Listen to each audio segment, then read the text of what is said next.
Hello, donc on se retrouve aujourd'hui pour une nouvelle vidéo qui est une vidéo tag sur... alors, c'est le tag de Lily Loisirs Créatifs, qui est un tag pour les brodeuses, parce que j'ai été taguée par Laure de la chaîne Color and Diamonds et Catherine, je crois que c'est Catherine son prénom, de la chaîne Green Angel DP et CCP, un truc comme ça, enfin voilà. Donc toutes les deux ont fait le tag, elles m'ont tagué et du coup il fallait que je le fasse. Et donc j'ai décidé pour faire le tag de broder avec vous en même temps sur cette toile. Donc c'est Big Idol que j'ai eu en partenariat avec la boutique VIP Cross Stitch.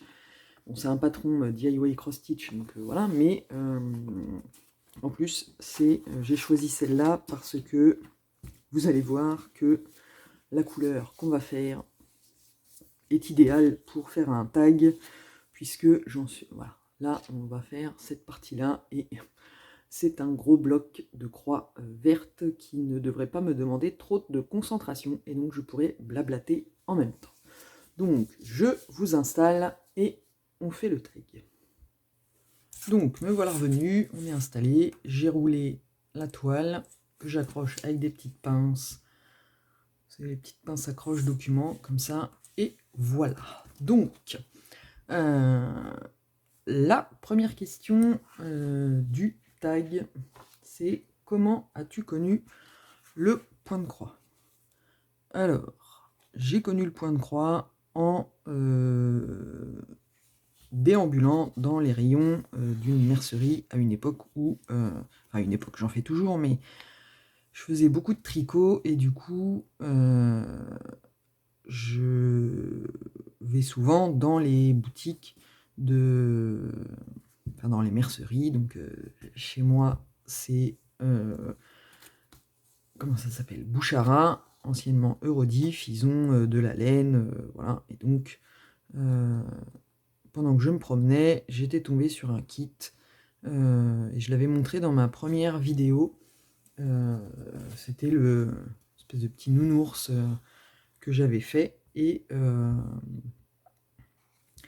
du coup, je l'avais pris, je l'avais commencé, et puis je l'avais laissé tomber. Donc c'était en 2014 ou un truc comme ça, et c'était le seul et l'unique projet. Ah, alors évidemment, il faut que je vérifie que vous voyez bien toujours tout ce que je fais. C'était mon seul et unique projet, et puis j'avais bien aimé, mais ça m'avait pas accroché plus que ça. Et puis, il y a un an, je crois que j'avais déjà vu pendant le premier confinement, passer par des publicités sur Facebook, les toiles imprimées. Et j'avais trouvé le principe plutôt pas mal, mais comme à l'époque j'étais plus coloriage à fond et que je ne voulais pas me lancer dans une nouvelle activité créative parce que je me connais, je sais que c'est source pour moi de grosses dépenses parce que je craque pour tout, machin. J'avais dit, oh mais non, prends pas, tu vas craquer pour plein de trucs, t'as déjà assez d'activités créatives. Et puis, cette année, en début d'année, à force de revoir passer les publicités, et puis avec la découverte de la chaîne de Laure, justement, qui fait du coloriage et qui, en regardant ses vidéos, je suis tombée sur ses vidéos aussi de point de croix. Et là, je me suis dit, ah, mais oui, mais si, c'est trop bien. Donc, j'ai passé mes premières commandes, et donc c'était en début avril, je crois, de cette année. Et puis depuis, bah voilà, ce que je craignais est arrivé, grosse frénésie, beaucoup d'achats, et puis voilà. l'envie de refaire des vidéos comme je faisais avant pour le tricot il y a très très longtemps, et puis la lecture il y a 2 ans, et puis voilà, donc bah, c'est comme ça que j'en suis arrivé à craquer et à refaire des vidéos aussi par la même occasion, et que j'adore. La deuxième question, combien de toiles as-tu en stock? Alors, pour la petite blague, là, je vais vous donner un chiffre à la louche, parce que, il faut dire, en fait, pour tout vous dire, ce tag, je l'ai préparé au mois de juillet. Fin juillet ou début août. Non, début août. Et le problème, c'est que, forcément, arrivé à cette question-là, plus l'autre question, pour savoir combien de toiles j'avais en stock, bah, j'ai dû les compter forcément, mais j'ai eu la bonne idée de ne pas faire que les compter comme ça, bestialement. J'ai eu la bonne idée, tiens, de rejeter un œil dessus. Et ça m'a provoqué une folie new start, et que je les ai commencé, j'en ai commencé énormément. Donc, et après j'ai attendu avant de, voilà, puisque le tag je le tourne là, donc voilà. Sauf que je me suis dit, ah ouais, non mais là, c'est mort, je ne recompte pas pour actualiser le chiffre, parce que si je compte, bah, je vais en recommencer plein de nouvelles, et en plus là, j'en commence déjà plein, donc c'était pas la peine d'aggraver une situation déjà bien, pas catastrophique, mais bon, voilà. Donc, en stock, alors les toiles en stock, en toile non commencée, je dois en avoir une petite dizaine de pas commencés. Mais si on compte le stock de tous les non commencés et les commencés, je pense que j'avoisine les 50 toiles. Et ce qui vous donne le calcul pour combien de toiles, enfin la troisième question qui est combien de toiles as-tu commencé? Je crois que je suis arrivé à une vingtaine de toiles commencées. Alors après, commencer, ça peut être qu'un tout petit début de... Je peux avoir fait qu'un seul carré, hein, dans mes vidéos, je vous ai fait mes avancées et mes new start de juillet et août. J'ai fait qu'un petit carré parce que j'avais tellement envie de les commencer que je les ai commencés, j'ai assouvi mon désir de les commencer, et puis au final j'en fais d'autres, et puis voilà, elles peuvent rester comme ça pendant un moment, ça va pas me gêner qu'elles restent au stade d'avoir eu qu'un seul petit carré de fait, ça va pas me gêner, moi. Voilà.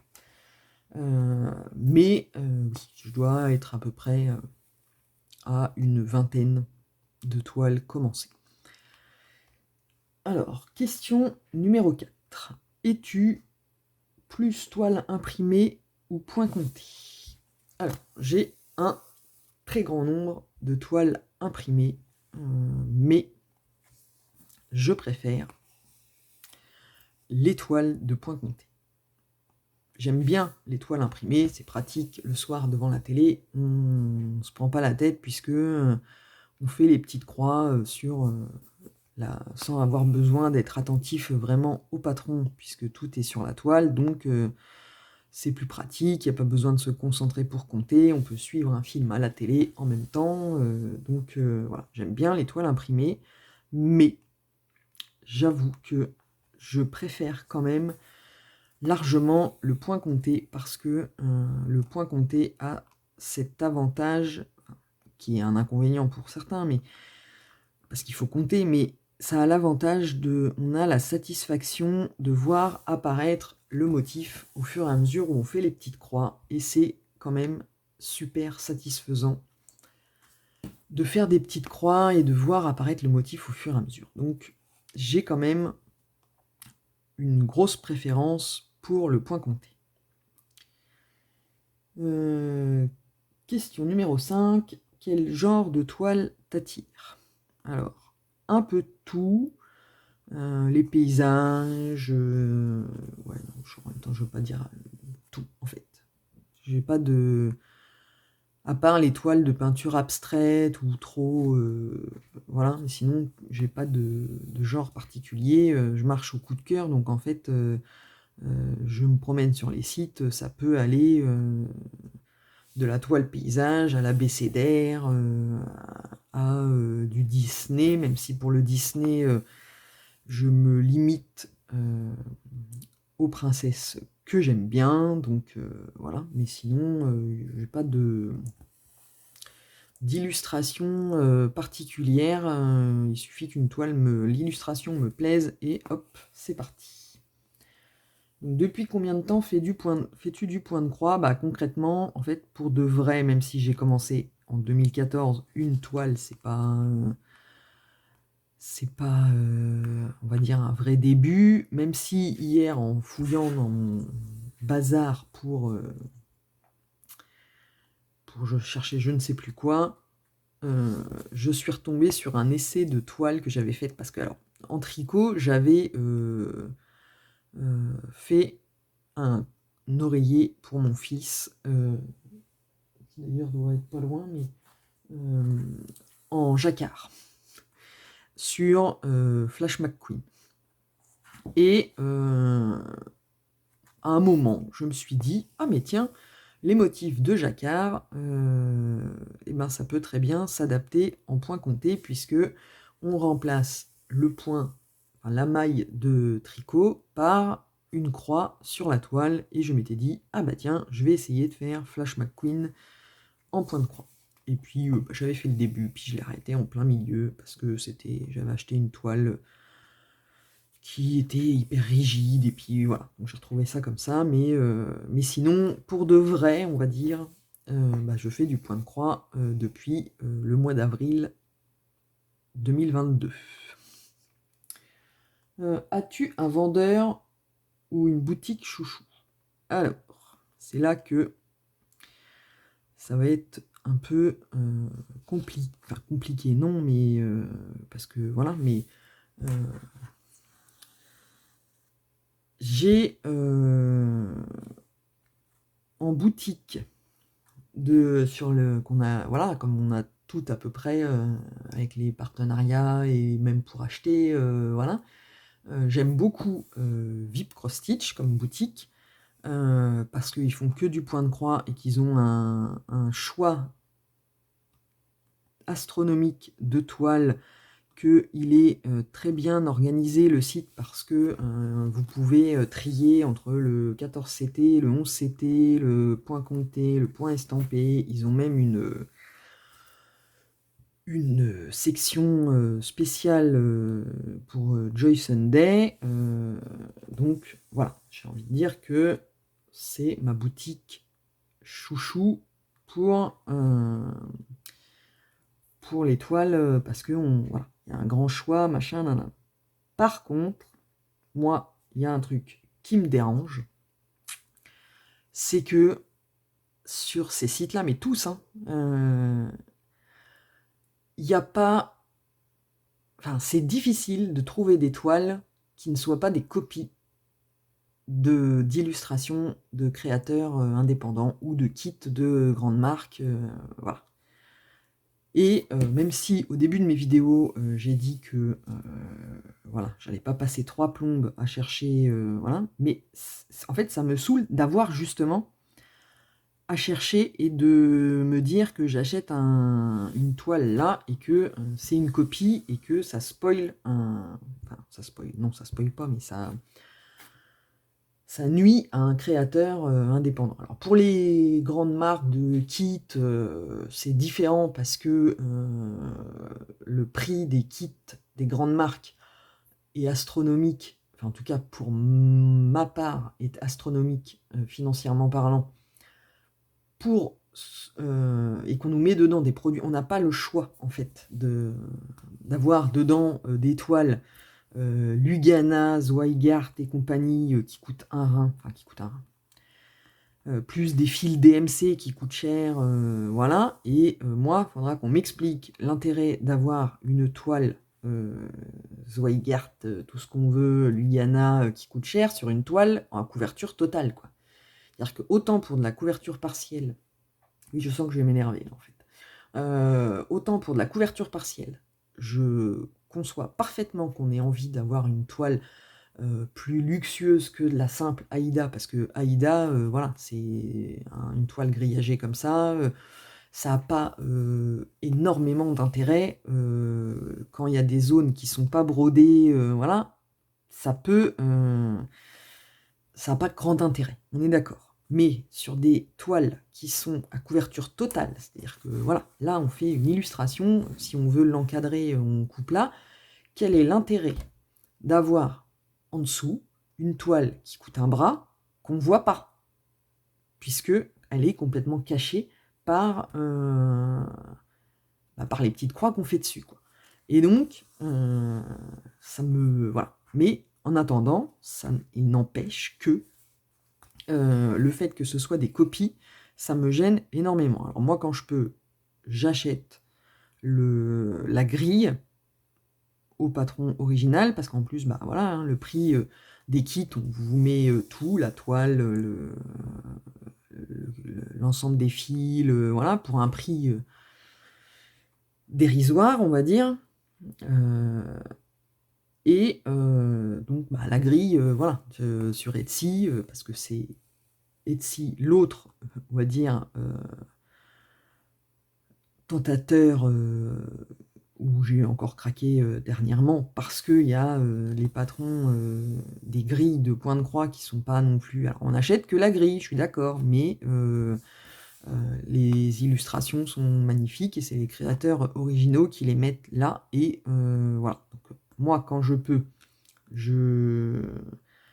j'achète la grille. Alors j'en ai acheté quelques-unes, hein, parce que évidemment, il y a des toiles que j'avais achetées au tout début, sans avoir vraiment pris conscience que c'était des copies, et j'ai acheté, et puis après, en allant me promener sur internet, j'ai découvert que c'était des copies. Donc j'ai acheté les patrons originaux quand j'ai pu, et en plus, alors non seulement ils font des copies, alors les boutiques, je m'égare un petit peu et je pars dans tous les sens, mais les boutiques n'y sont pas forcément pour quelque chose, parce que ce sont les fournisseurs qui font. Après, on va me dire, oui, mais elles savent bien, parce que sinon on sait, elles peuvent bien trouver, voilà. Je suis d'accord, mais elles sont pas forcément au courant. Après, voilà, elles vendent à des prix qui attirent du monde. Je trouve ça pas normal, et je pense que même si elles vendaient un peu plus cher en intégrant le respect du droit d'auteur et en payant pour chaque toile le prix de la grille à la créatrice ou au créateur original, voilà, il y aurait des clients, parce que le point de croix, surtout pour le point de croix imprimé, quoi, c'est les seuls, c'est Joy Sunday, je crois, qui a commencé, c'est la plus connue, voilà, mais même elle, c'est des copies, quoi.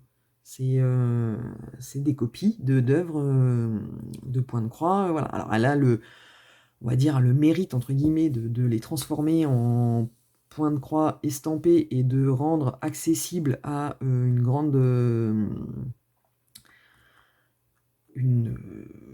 grande partie de gens qui ne feraient pas du point de croix, parce qu'il y a des gens, et ils ont le droit, qui ne font que des toiles imprimées parce qu'ils n'ont pas envie de compter. Ben, voilà, et donc ces gens-là, ils ont aussi le droit de faire du point de croix. Donc moi, je trouve que le principe des toiles imprimées, comme il y avait les canevas à notre époque, qui existent toujours, hein, je trouve que le principe est génial, mais pourquoi ne pas respecter les droits d'auteur?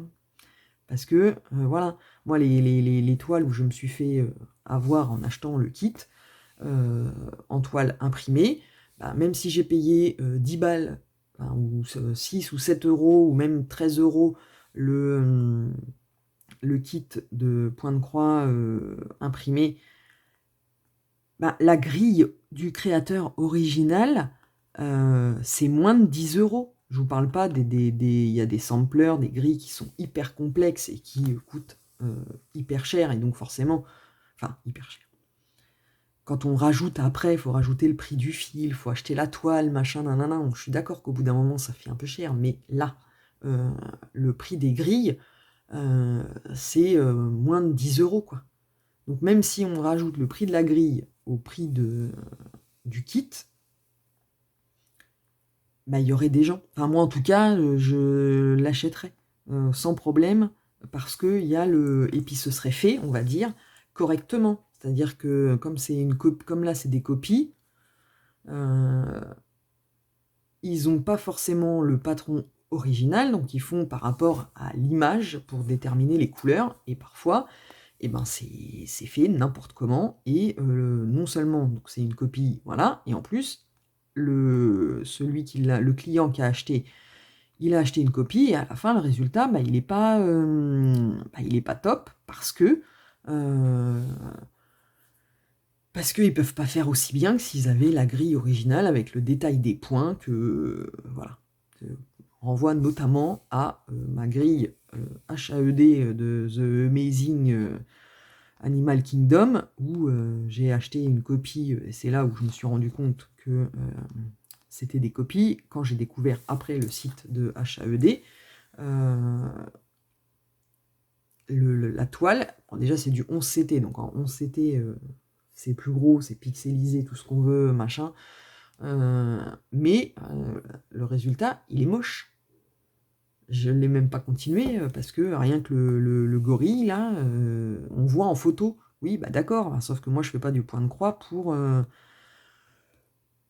prendre en photo mon point de croix et puis admirer les photos ou les publier sur les réseaux sociaux. C'est pas ça qui m'intéresse. Ce qui m'intéresse, c'est bah, de faire les petites croix, oui d'accord, de voir apparaître le motif et que le motif soit joli, et puis après de l'encadrer ou d'en faire un projet quelconque, et de profiter chez moi du résultat de ma toile brodée. Donc voilà. Bon bref, donc je vais pas parce que ça m'énerve, et donc voilà. Je fais des partenariats avec ces sociétés-là, il n'y a pas de souci. Je choisis mes toiles, je fais très attention quand je choisis, je vais vérifier, machin, mais voilà, là, Joy Sunday, bah, j'adore, et pourtant j'adore ces patrons, voilà. Mais, ben, c'est aussi des copies. Donc il faut faire attention quand on... Voilà. Moi j'écume maintenant Etsy avant de choisir vraiment pour aller vérifier, mais c'est invérifiable. Enfin, on ne peut pas tout savoir. Il y en a, je sais. euh, voilà, mais et ça me saoule en fait d'avoir à faire ça. Alors oui, vous allez me dire, je pourrais ne pas le faire, mais c'est pas volontairement que j'achète une copie. Alors après, moi, je considère parfois que du coup, j'achète la toile et les fils, et que quand j'ai le patron original, bah du coup, ça me permet d'avoir le fil et la toile à prix plus raisonnable, et à me faire un kit qui me va au niveau du tarif, mais bon, voilà, quand c'est pour les toiles de point compté, c'est bon. Pour les toiles imprimées, bah, on est obligé de faire avec l'impression faite par la société, le fournisseur qui a copié le patron et qui a imprimé, et donc forcément le résultat peut pas être, c'est pas vrai, peut ne pas être aussi beau que le résultat original. Alors après, si vous allez chez Joy Sunday, je pense que c'est bon. Elle le fait correctement, et c'était la première, d'après ce que j'ai pu voir sur internet, c'est la première qui s'est lancée là-dedans, et ses kits sont super bien faits, super précis, enfin voilà, je pense que elle le fait correctement, mais, voilà. Donc, ma boutique reste VIP Cross Stitch dans mes favoris pour la large gamme de toiles imprimées qu'ils offrent, mais avec ce bémol bah, que il faut faire attention à ne pas avoir des copies d'œuvres, voilà, et que c'est de plus en plus difficile. Mais bon, voilà. Et sinon, l'autre plateforme où je vais le plus souvent maintenant, c'est Etsy, quoi. Etsy, il y a des grilles à 2 ou 3 € de patrons qui sont magnifiques. Après, il faut s'acheter les fils. Mais bon, voilà. Pour le coup, des fils, moi, j'ai aucun scrupule, hein. AliExpress, c'est mon meilleur ami. On trouve des fils de la même qualité que ceux qu'on a dans les kits de Point de Croix. Ils sont très bien et ils permettent de se faire des projets avec un coût raisonnable et qui va nous permettre de nous faire plaisir sans manger des patates à l'eau, sans beurre, ni rien du tout, pendant des mois et des mois. Donc voilà. Après, un fournisseur, oui c'est ça, un vendeur précisément, pas DIY Cross-Stitch, hein, déjà, parce que c'est celui que j'ai vu qui a fait le plus de copies dans ceux que j'ai achetés, mais bon, voilà, et parce que les patrons sont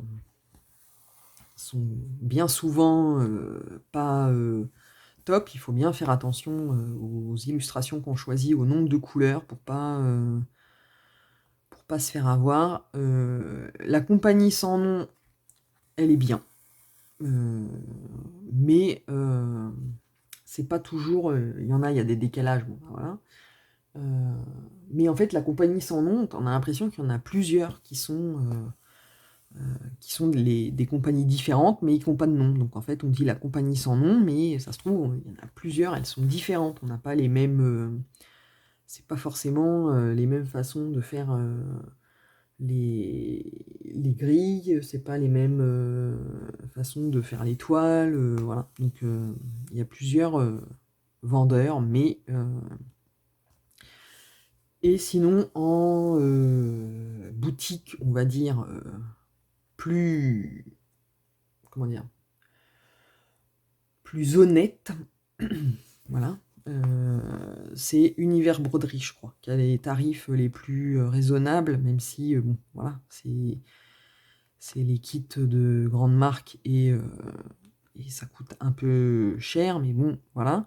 Mais sinon, Univers Broderie, je crois que c'est chez eux que j'ai vu qu'il y avait un large choix pour un prix beaucoup plus raisonnable que sur la Maison du Canevas ou d'autres boutiques en ligne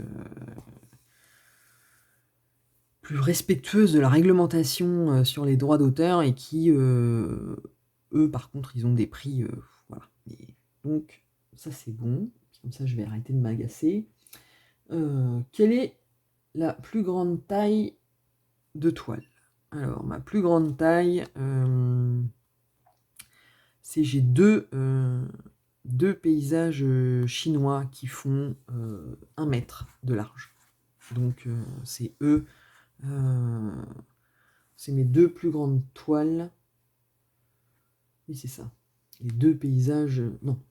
Un paysage chinois et l'autre, c'est les petites maisons alignées, là, Victoria Dock, qui est une copie d'ailleurs, entre parenthèses, et que donc du coup vous ne verrez plus sur la chaîne, parce que comme c'est une copie, je vais pas m'attirer les foudres de la marque originale si jamais elle tombe sur les vidéos, donc je la montrerai plus, je continuerai à la faire pour voir, on sait jamais, imaginons que le résultat soit beau, mais c'est la plus grande toile, elle fait partie des deux plus grandes toiles que j'ai. Que fais-tu des toiles une fois finies? Alors, en principe, il est prévu que je les encadre, mais c'est vrai que la Reine des Neiges, par exemple, je l'ai finie, elle est toujours sur mon bureau, je dois l'enlever à chaque fois là quand je veux tourner les vidéos, parce que il faut que je l'encadre, mais je fais toujours autre chose, et en plus il faut que j'adapte le passe-partout pour cacher les bords de la toile justement, et donc voilà. Mais sinon, en général, quand elles sont finies, je vais les encadrer pour les accrocher. Après, vu le nombre de toiles que j'ai, on va pas se mentir, j'arriverai jamais à accrocher tout parce que il y aura pas assez de murs dans ma maison. Donc il y en a certaines qui... c'est pas le bon sens de la croix. Il y en a certaines qui finiront dans un portfolio parce que voilà, je pourrais pas accrocher tout vraiment. Donc voilà. Ensuite, préfères-tu l'étoile en 11 CT ou 14 CT? Indéniablement le 14 CT. Parce que c'est plus long à faire, parce que les croix sont plus petites, ouais, mais en attendant, le résultat, le rendu est quand même beaucoup plus joli, beaucoup plus fin, beaucoup plus détaillé, et donc... et puis c'est moins galère à faire, parce que il n'y a que 2 brins. Donc pour le démarrage, on fait... Enfin moi, je fais la petite boucle par le dessus, et même quand on doit couper le fil et qu'on en reprend un autre, on peut faire le point d'arrêt, mais je préfère largement le 14 CT. Comment travailles-tu ta toile? Eh ben, ça dépend. Je peux faire en diagonale, comme je vous avais montré dans une vidéo, comment je brode en diagonale, mais avec le parking des fils et tout ça. Mais sur certaines toiles, comme celle-là, où c'est que des grands blocs, je peux aussi aller jusqu'au bout du fil, et parce que ma technique, on va dire... Qu'est-ce que j'ai foutu? Voilà, je parle, je me déconcentre, et j'ai fait du kéké.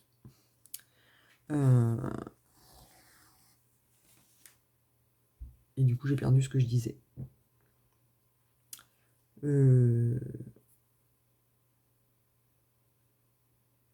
Oui, et donc là, je peux faire comme ça, aller jusqu'au bout du fil, et avec ma technique qui s'améliore, j'ai moins de mal à faire les croix quand elles sont entourées d'autres croix déjà faites, et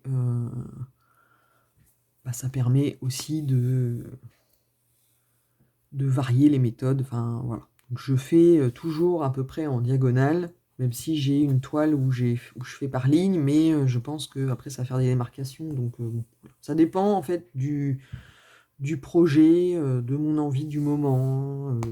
C'est très aléatoire. Comment t'organises-tu avec tes fils pendant ton projet?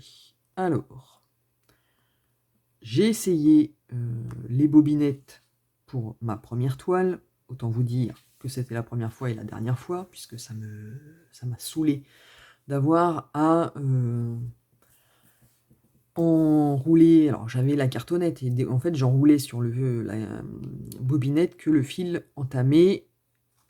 Comme c'était du 11 CT, il fallait séparer le fil en 2 fois 3 brins, et j'enroulais le deuxième fil sur la cartonnette. Sauf que l'enrouler, le dérouler, le réenrouler si on ne l'utilise pas jusqu'au bout, machin, nanana, ça m'a saoulé. Donc en fait, exit les bobinettes, bonjour les cartonnettes. Donc en fait, je pose ça, je laisse. Voilà. Genre pour ce projet-là, où il n'y a pas tant de fils que ça, il n'y a pas de surplus, il n'y a rien, en fait je laisse les fils sur la cartonnette. Et donc là, par exemple, pour la couleur que je suis en train d'utiliser, voilà, j'ai enlevé un brin, je l'ai séparé en deux, et après en fait j'ai raccroché mon brin selon le même principe avec la boucle au même endroit, et quand j'en aurai besoin, je viendrai le prendre, voilà. Et quand il y en a de trop, parce que là encore ça va, c'est pas trop chargé, voilà. Quand il y en a de trop, j'ai acheté des organisateurs en plastique avec des ronds là, comme ça j'ai mis les numéros, et en fait j'ai la cartonnette où il y a toute la réserve de fil, et j'utilise l'organisateur séparé pour mettre le fil, enfin le deuxième jeu des 3 brins quand c'est du 11 CT. Quand c'est du 14 CT, voilà, on prend qu'un brin, donc moi avec l'aiguille j'arrive à attraper un seul brin sur la cartonnette, donc voilà. Sinon, dernièrement, j'ai pris un organisateur avec les petites bitoches où on accroche le fil dessus, là. L'organisateur, c'est dans ma dernière vidéo unboxing de partenariat avec VIP Cross Stitch où j'ai pris ça et il faut que je le tente parce que c'est une façon d'organiser les fils qui me plaît bien et du coup faut que j'essaye. Que fais-tu? Alors on en est à la question 13, je vous dis pas le numéro des questions, mais en même temps le tag il a tellement tourné que je crois que vous connaissez les questions par cœur. Que fais-tu de tes fils une fois le projet terminé? Eh ben, je les mets dans des petits sachets zip. En plus j'en ai là. Voilà, je les mets, je fais des petites tresses avec les fils qui me restent, je les enlève des cartonnettes, je fais des petites tresses et je les mets dans les sachets zip comme ça, et que j'ai... Parce que là pour l'instant il n'y a que la Reine des Neiges et la toile des petites mains, mais les mains, je les ai laissées sur la cartonnette vu ce qui me restait, et en fait comme je range les toiles les patrons dans un porte-vue, dans la pochette j'ai mis le reste des fils, avec la référence des NC sur une étiquette collée sur la petite pochette zippée comme ça, et j'ai rangé avec le patron en me disant que si un jour je manquais de fil pour faire un projet, ce serait plus facile d'aller les chercher là-dedans. Ah non, je suis en train de vérifier, je croyais que j'avais fait mes croix à l'envers, mais non. Non, non. Donc voilà ce que je fais des fils une fois terminé, à part quand il m'en reste trop peu, mais vraiment trop peu, faut qu'il m'en reste que ça, quoi. S'il m'en reste une longueur, je le garde, on ne sait jamais. Sur un projet où il te manque un bout de fil de rien du tout, et ça permet de se piocher dans les réserves, et puis comme ça on est bon. Comment stockes-tu tes toiles à la réception? Alors, elles sont dans des bacs en plastique, non, des bacs vous savez, les bacs carrés là qu'on range dans les étagères Ikea avec des carrés, et je les mets là-dedans. Et en général, j'enlève la pochette plastique et je les mets direct dans les pochettes de chez Action que j'ai acheté. Comme ça, elles sont déjà dedans. Et elles sont toutes de la même... les pochettes sont toutes de la même taille, donc comme ça, au moins, tout est rangé correctement.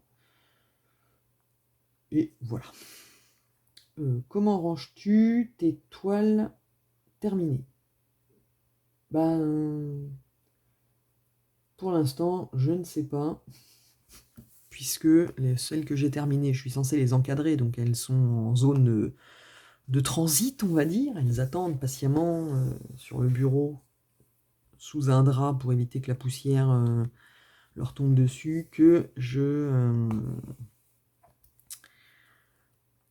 les encadre, mais sinon, après, je pense que je les mettrai dans un portfolio ou dans les pochettes les grandes pochettes à dessin, là, vous savez, les trucs d'artistes qu'il faudra que je me fabrique avec des cartons, hein, et puis je les mettrai dedans, voilà. Et bon, je ne me suis pas encore posé la question trop, parce que j'en ai pas encore fini,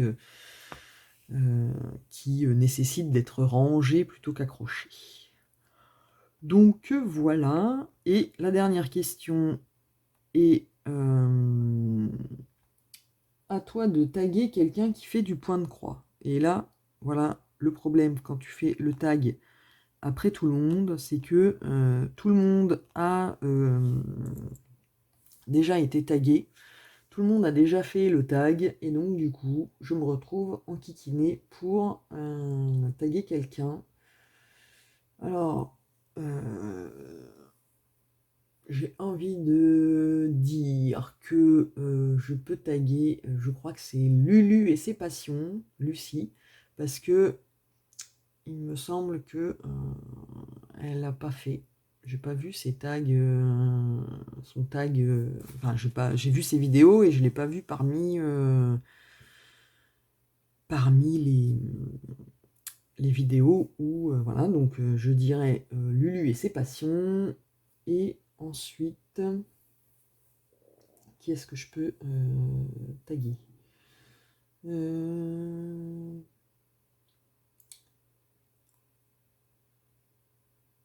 Caro Diamond Painting, parce que du coup j'ai vu une vidéo ce matin justement où elle faisait du point de croix sur un super métier à broder qu'elle a trouvé sur AliExpress. Et donc du coup, ça veut dire qu'elle fait du point de croix. Voilà. Il faut que j'arrête de dire du coup dans toutes mes vidéos.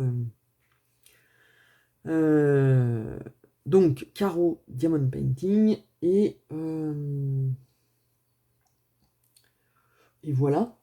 Parce que ils mettent pas de nombre de personnes. Et après, j'ai envie de dire, même si personne ne vous tag, rien ne vous empêche de faire cette vidéo tag, parce que ça permettra peut-être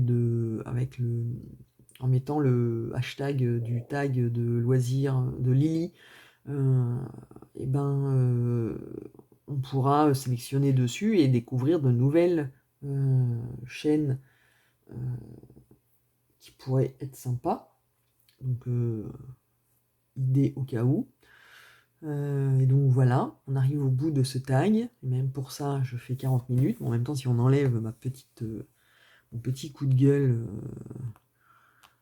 contre les copies, ça va, raisonnable. Hein, et en 40 minutes, j'ai fait 2 centimètres. Donc bah voilà, on arrive au bout de cette vidéo. Et ben moi, je vais vous souhaiter une bonne journée, une bonne soirée en fonction du moment où vous regardez cette vidéo. Et puis, je vous dis à très bientôt pour une nouvelle vidéo.